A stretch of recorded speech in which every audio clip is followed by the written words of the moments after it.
Hello, VIPKid teachers. My name is Teacher Christy, and I've been working with VIPKid since October of 2017. So about 2.5 years from today. And something I've learned along the way is the type of students I often end up getting. And this year I'm actually learning about personality types. And if you've ever heard about this, I'm reading a book called The Path Between Us. It's really interesting. It's interesting for my marriage because my husband is actually a type, there's numbers, 1 through 9. I'm a 9, and I change.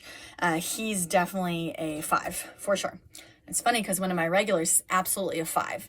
And what they are, in short, are investigators.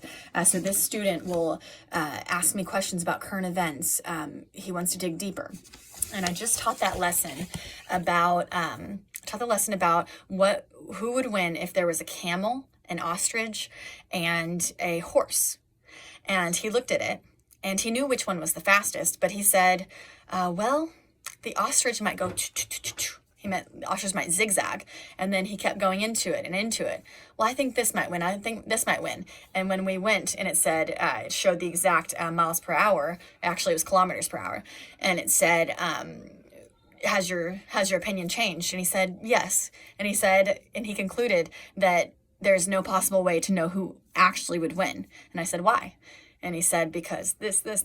He was explaining in a lot of words, he was explaining because variables. So we have no idea which would win, the camel, the ostrich, or the horse, because there's so many variables. One could go this way, that way. You know, the horse could see, someone could toss the carrot, and the horse could go for the carrot and not run the race. And the camel could actually be the one to win the race.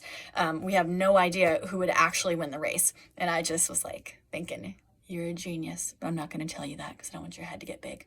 But at the end, I did tell his parents, I said, he asked earlier, he said, what is a clue? And so I tried to describe to him what a clue was, and he didn't understand. And so at the end, after our class had ended, I said, you're a clue finder. You are able, and I let him know in few words that he's able to look out the clues and to observe. He's a very good observer, so he can observe very, very well.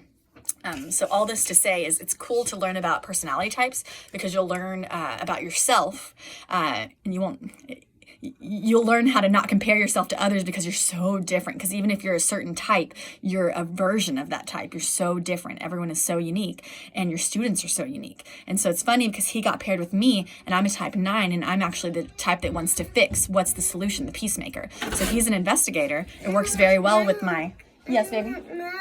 Okay, I'll get you milk. I have to go take care of my family, but you're paired up for a reason, and it's really cool when like an investigator and a peacemaker are together. It's really cool, and that's what my husband is. So I might post more videos later, but now I'm going to take care of my family. Bye. Happy teaching.